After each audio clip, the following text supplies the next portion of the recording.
ఈరోజు వెస్ట్ నియోజకవర్గంలో వెల్లంపల్లి శ్రీనివాస ఆధ్వర్యంలో ఉన్న జంజీర్ కార్యక్రమం అన్నది ఏర్పాటు చేయడం జరిగింది. వైఎస్ఆర్సీపీ కాంగ్రెస్ పార్టీ తరఫున వైఎస్ జగన్మోహన్ రెడ్డి గారి ఆదేశాల మేరకు నిన్నటి నుంచి మా నిరాహార దీక్ష అన్నది కొనసాగించడం జరుగుతుంది. నిన్న సెంట్రల్ నియోజకవర్గంలో ఏదైతే మల్లాది విష్ణు గారి మీద దాడులు చేశారో ఈరోజు అదే విధంగా పశ్చిమ నియోజకవర్గంలో కూడా దాడులు చేయడానికి ఈరోజు తెలుగుదేశం మూక అన్నది ఇక్కడికి రావటం జరిగింది. కానీ మీకు పరిపాలన చేత కావట్లేదా? చేతకాక మా మీద ఈ రకంగా తిరగబడ్డానికి మీరు తయారవుతున్నారా?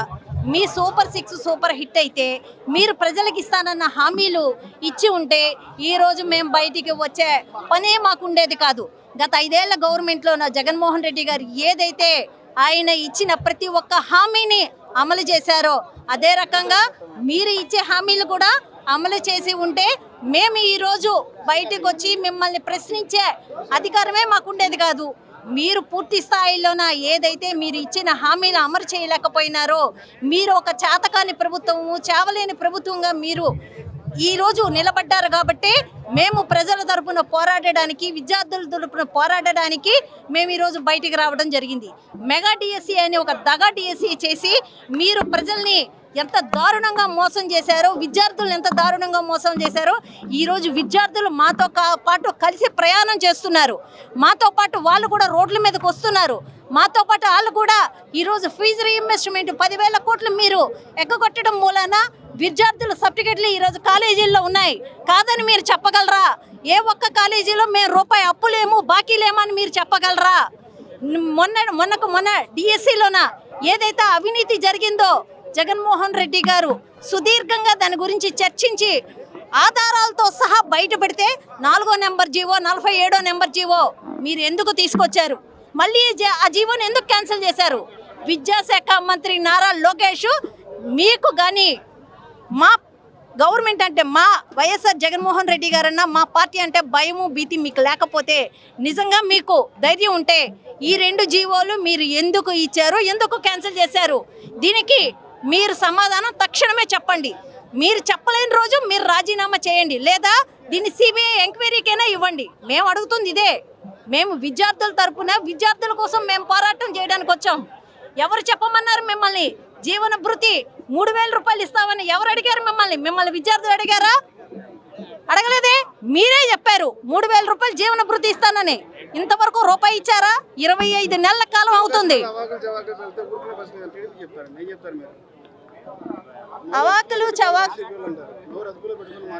వాళ్ళకి భయం వేస్తుందండి. మమ్మల్ని చూస్తే భయం వేస్తుంది. అందుకనే వాళ్ళు బయటకు వచ్చి మా నిరసన దీక్షలు ఆపాలని చెప్పి ట్రై చేస్తున్నారు. భయం లేకపోతే మేము ఈరోజు చేసేది నిజాయితీగా నిర్భయంగా మేము బయటకు వచ్చి మాట్లాడుతున్నాం కాబట్టి వాళ్ళకి భయపడుతున్నారు. వాళ్ళ కాళ్ళ కింద భూమి కంపించి అవాకులు చవాకులు పేలాల్సిన అవసరం మాకేం వచ్చింది? మెగా డిఎస్సిలోనూ మీరు దగా చేశారు కాబట్టి మేము బయటకు వచ్చాము. మీరు ప్రూవ్ చేసుకోండి. అందులో ఎలాంటి అవినీతి జరగలేదని మీరు ప్రూవ్ చేస్తే మేము నోరు మూసుకొని ఇళ్ళకెళ్ళిపోతాం. లేకపోతే ఏదైతే మేము అవాకులు చవాకులు పేలుతున్నాం అంటున్నారో ఆ నోర్లు మూసుకొని మీరు ఇళ్ళకెళ్ళండి. ఇంత న్యాయం జరిగేంత వరకు మేము ఇలా మాట్లాడుతూనే ఉంటాం, రోడ్డు మీదకి వస్తూనే ఉంటాం. మీకు దమ్ము ధైర్యం ఉంటే మీరు తప్పు జరగలేదని ప్రూవ్ చేయండి. ఈ రాష్ట్ర యువతని ఎంత దారుణంగా గంజాయి తాగేవాళ్ళు, అది తాగేవాళ్ళు, ఇది తాగేవాళ్ళని అవమానిస్తున్నారంటే నిజంగా ఈ రాష్ట్ర ప్రభుత్వానికి సిగ్గు లేదని చెప్పాలా. ఎందుకంటే భయం అనేది అణువణువు కంపిస్తుంటే మరి వైఎస్ఆర్ కాంగ్రెస్ పార్టీ ఇచ్చినటువంటి ఇన్స్ట్రక్షన్స్కి మరి జగన్మోహన్ రెడ్డి గారు ఆదేశానుసారం మరి రాష్ట్ర వ్యాప్తంగా కూడా 175 నియోజకవర్గాల్లో కూడా మా నేతల ఆధ్వర్యాల్లో ఈ యొక్క నిరసన కార్యక్రమాలు మరి పెద్ద ఎత్తున జరుగుతూ ఉంటే యువతంతా కూడా స్వచ్ఛందంగా పాల్గొనడం జరుగుతూ ఉంది. ఇలా స్వచ్ఛందంగా పాల్గొంటుంటే చూసి కడుపు మంట ఓర్చుకోలేక నిన్న మరి మా విజయవాడ సెంట్రల్ నియోజకవర్గంలో మల్లాది విష్ణు గారి మీద ఆ రకంగా మరి బోండా ఉమా గారు రెచ్చిపోతే ఈ రోజున బుద్ధా వెంకన్న గారు నేను కూడా తగుదనమ్మా అనుకుంటూ ఆయన కూడా పేరెంటం చేయడానికి వస్తామంటున్నారంట. ఆయన పేరెంటం చేయడానికి వస్తే మేము కూడా తిరిగి పేరెంటాలు ఎట్టా చేయాలో మాకు బాగా తెలుసు. కాకపోతే ఒక్కటి, మాకు గొడవలు లేకపోతే గనక ఎదురు దాడులు చేయాల్సిన అవసరాలు మాకు లేవు.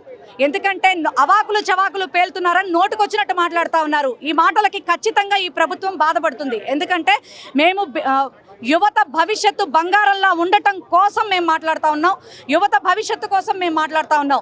కానీ ఈ రోజున డిఎస్సిలో అంటే వీళ్ళు సంవత్సరానికి 4 లక్షల చొప్పున 20 లక్షల ఉద్యోగాలు ఇస్తామని చెప్పి ఎగ్గొట్టిందే కాకుండా ఏదో తూతూ మంత్రంగా డిఎస్సి తరపున ఒక 20,000 ఉద్యోగాలు ఇచ్చినట్టే ఇచ్చి అందులో పేకాటతో అర్హులైన వాళ్ళని ఎంచి మరి డిఎస్సిలో ఇన్వాల్వ్ చేశారంటే, వాళ్ళకు ఉద్యోగాలు ఇచ్చారంటే ఇంతకు మించిన మంచి ప్రభుత్వం ఇంకేదన్నా ఉంటుందా?